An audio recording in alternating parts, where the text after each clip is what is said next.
Comrade Sena, and my brother, Dr. Kevo. In fact, I'm honored to be here with him today because right from school, he's a sharpshooter. He was part of our science and maths team. Okay. He's always been a leader of people and a very analytical and big brain. So it's great that the NDC has him. And we hope that he's also my Eastern Regional Chairman. I mean, I'm not in the party, but I'm also from Kwesi and Eastern Region. So coming back to what we normally call the Galamsey fight. I've been here to discuss this Galamsey and mining issues on several occasions, and I always want to start from this premise that I find it sometimes very hard to use the word Galamsey. Okay. Because when you are able to define something, then you can talk about it properly. I rather want to use the word sustainable and unsustainable mining. Galamsey is part of unsustainable mining because there are actually other mining which is legal but unsustainable. And there are even mining which is legal, sustainable, but they are breaking the rules. Because when we talk about Galamsey, the end of it is environmental destruction. And there are even people who are carrying licenses who are destroying the environment, whether they are big mining or small mining. Then the second thing I would like to do is to also to say that what we call Galamsey, since the colonial times, because before the colonial times, our ancestors have been mining gold. When you hear about Mansa Musa that he had so much money, has so much gold, some of that gold came from here because there was trade route between Ghana and the Malian and the Songhai Empire. But Ghanaians were stripped of their ability to mine when the colonial people came, and they legalized the environment so that you, the individual, will not have the chance to mine. So the Galamsey became more like a contraband way of you participating in your own mine. And that is what we have done until recently, that it has gotten out of control. Now, something happened in 1981. I'm going all the way back because so that we can conceptualize the issues. Something happened in 1981. What happened? And that what I'm going to describe connects to the last topic, the IMF World Bank issue. The IMF and the World Bank came and they showed to us that, listen, we can help you restructure your economy by privatizing your mines, by bringing in private capital and bringing in multinationals, and relaxing most of the environmental conditions for mining. So there's something that happened. In 1988, Ghana had actually approached the same World Bank. At that time, the World Bank hadn't gone crazy. And Ghana approached the World Bank to take a loan of $120 million to rehabilitate the state-owned mines. And mind you, most of these state-owned mines were underground mines. So there were very little effect on the environment.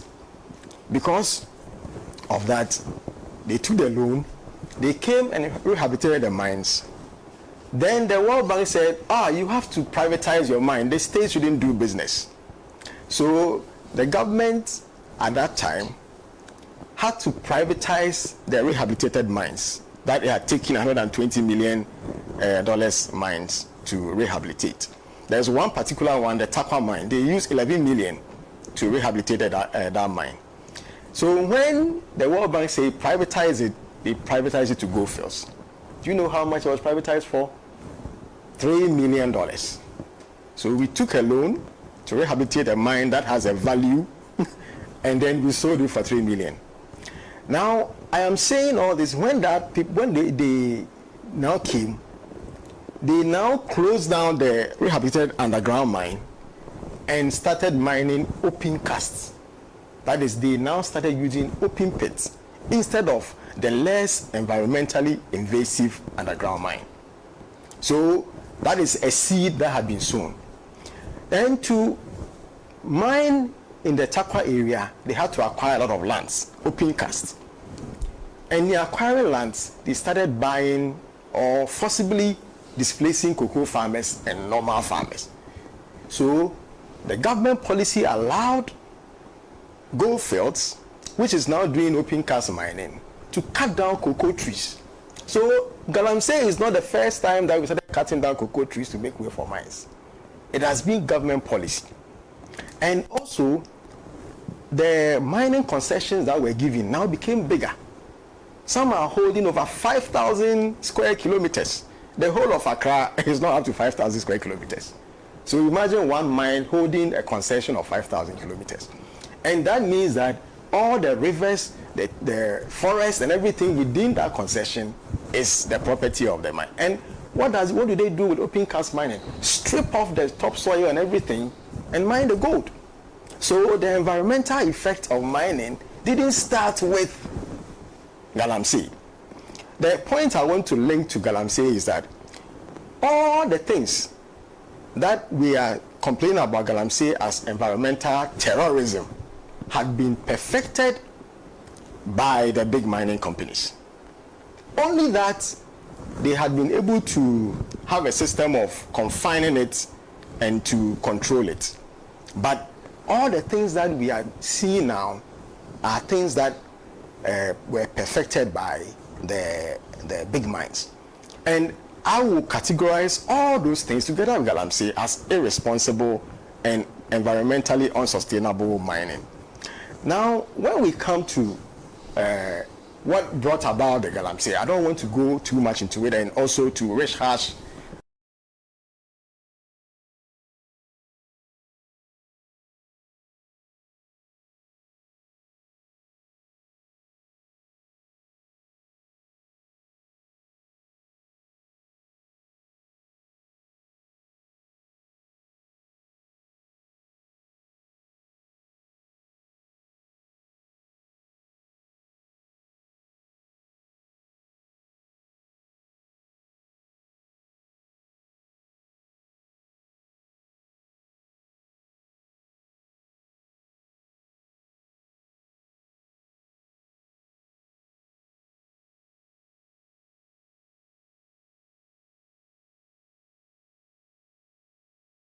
many things to the environment to come out with gold.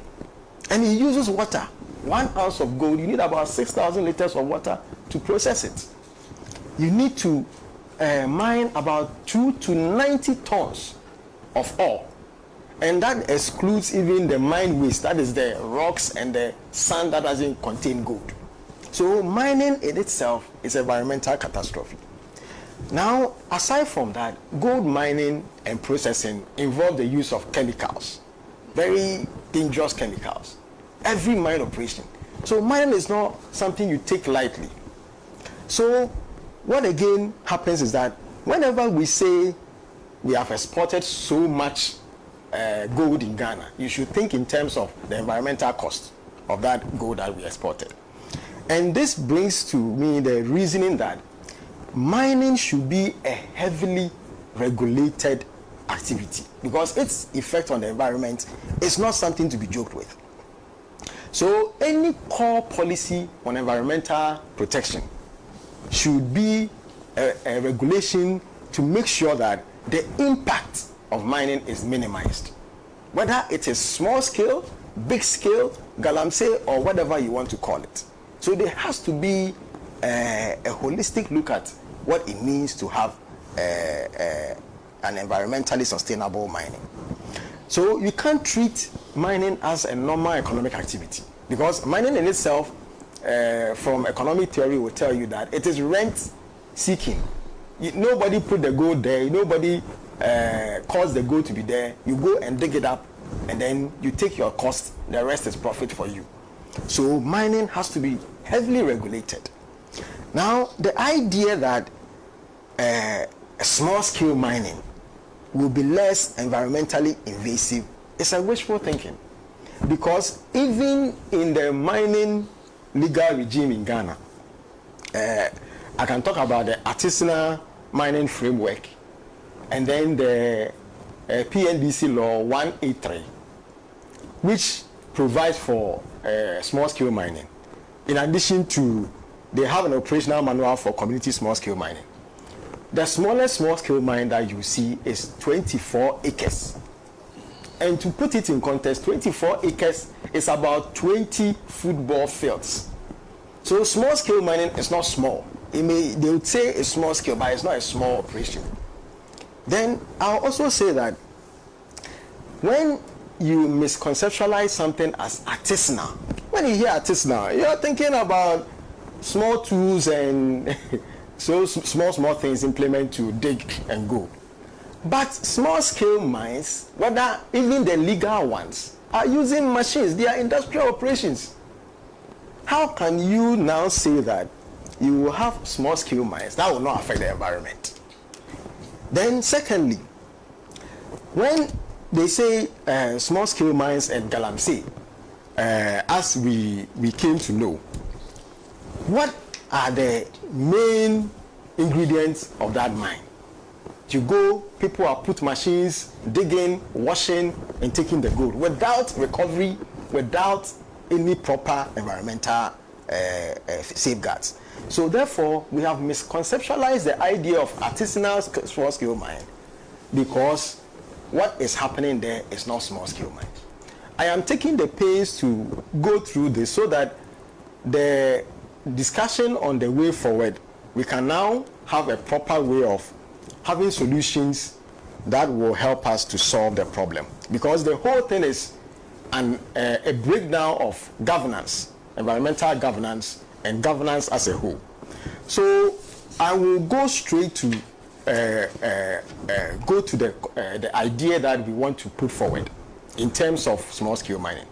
Because the first thing that most people talk about in small-scale mine or galamsey issue is to enforce the laws. This enforcement seems not to be working. We have had so many operations, Vanguard, operation this, operation that, all because the vested interests are so many and the amount of money involved is staggering. We are told that now 50% of all the gold that we export comes from artisanal small-scale or small-scale mining. Now that 50%, we are being told, is from artisanal mining. But I've already established that artisanal mining is not benign to the environment. So what do? We cannot go and sack the people from the forest. We have passed that stage. The stage where we were going to use law and order alone as a tool to control this has passed. So what are the other alternatives? And that is where I want to come back to the issue of ownership. The ownership issue is that the government must take charge of mining, whether it is small or it is big. The reason is that all these small scale mines that are being operated across the country, we are being told that there are about 2,000 licensed small scale mines. In which society can any environmental regulator regulate 2,000 small scale mines who are mining on average 10 football fields as their operation? You can't. So the idea is to disabuse our mind of the idea of artisanal small scale mining and go straight to mining full stop, because we can't stop the mining as of now. It has become an entrenched economic activity that you cannot stop it suddenly and there will not be a blowback in the society.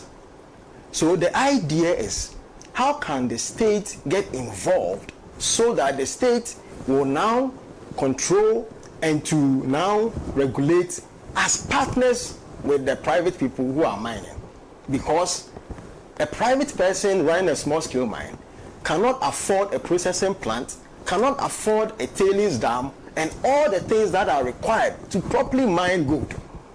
So the government should partner with these private people, either as shareholders or people who work for the state mining corporation. so that if there is any environmental catastrophe, we will lay it directly at the doorstep of the government. There will not be any ambiguity that we went and tried to chase them and they are here and they are there.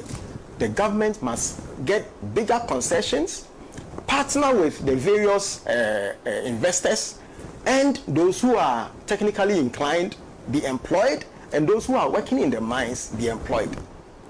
It has been shown that there is enough gold in the land of Ghana for a lot of people to get involved with the mining.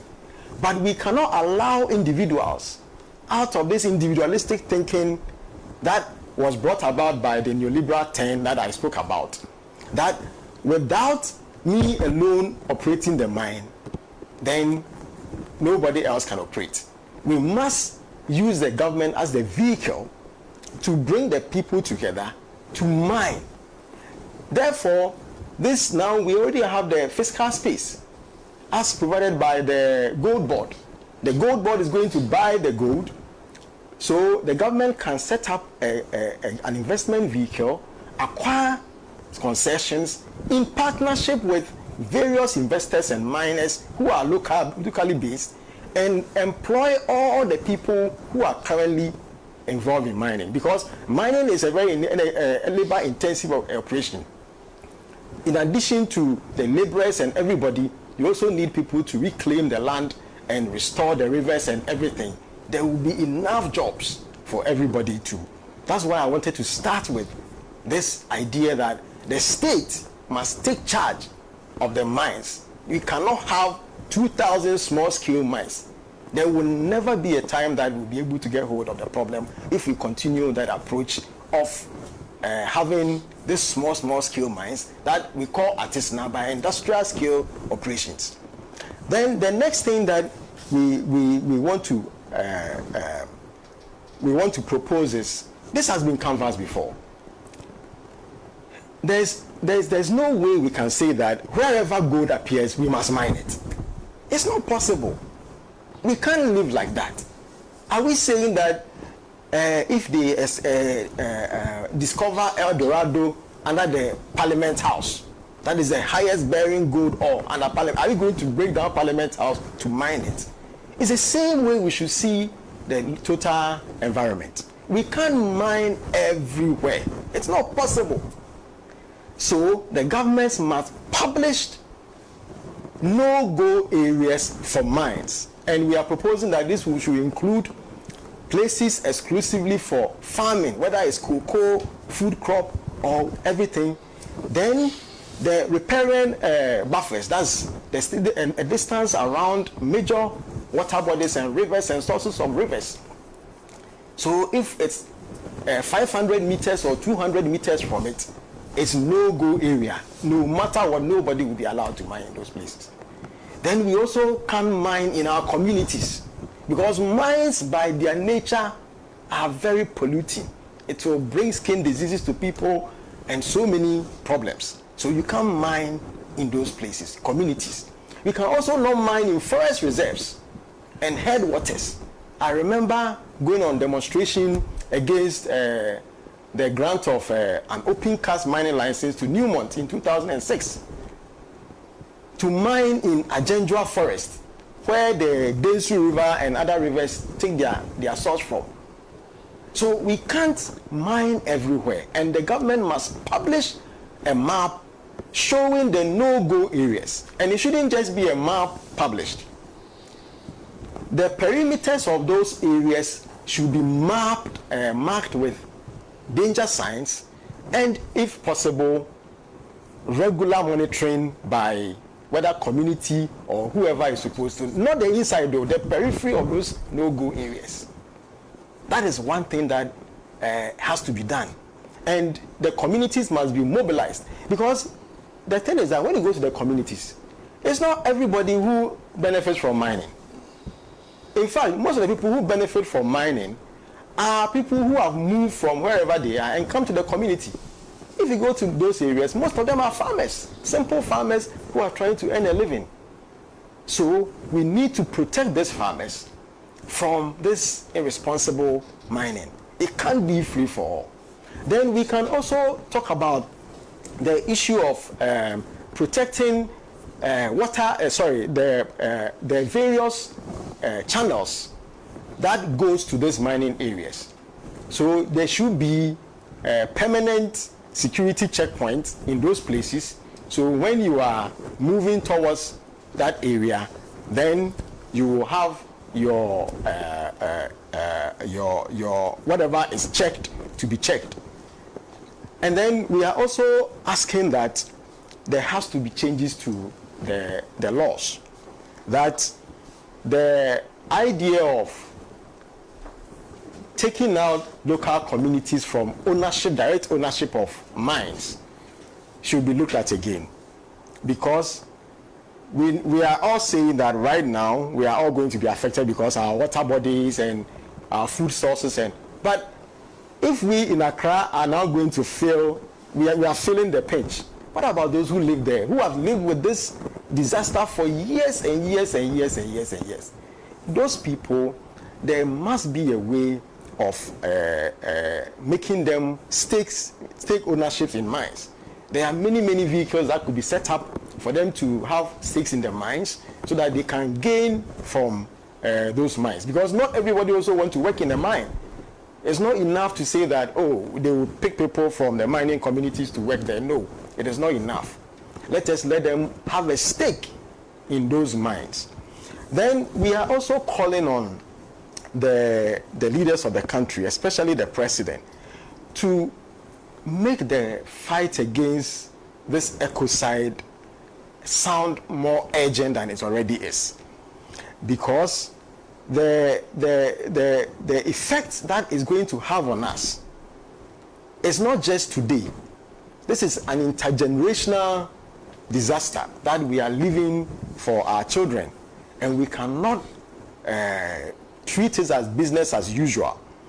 Already many people are complaining that the fight is not gaining the momentum that they thought it would, and that's why many people are asking for urgency and more strength in the fight.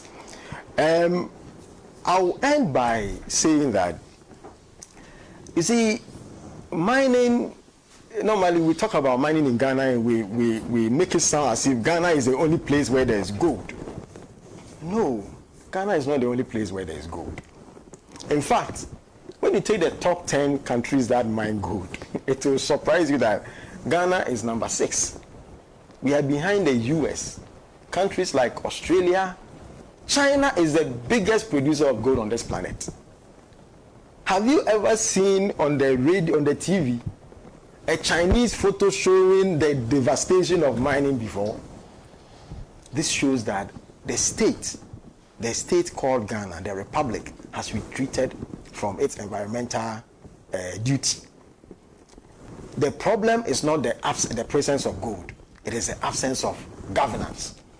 And the earlier we take hold of the governance, the better.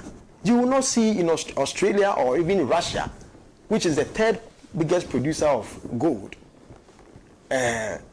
people just mining anywhere they choose. It doesn't happen like that. And we are also seeing the emergence of groups who are armed to the teeth. And this is a very dangerous situation. We have seen on our TVs and social media gangs that have risen up, who have been found around this gold mining operations, illegal mining, easy money, and these gangs are posing a threat to the society. And the earlier we see these threats and nip it in the bud, the better it will be for all of us. Thank you.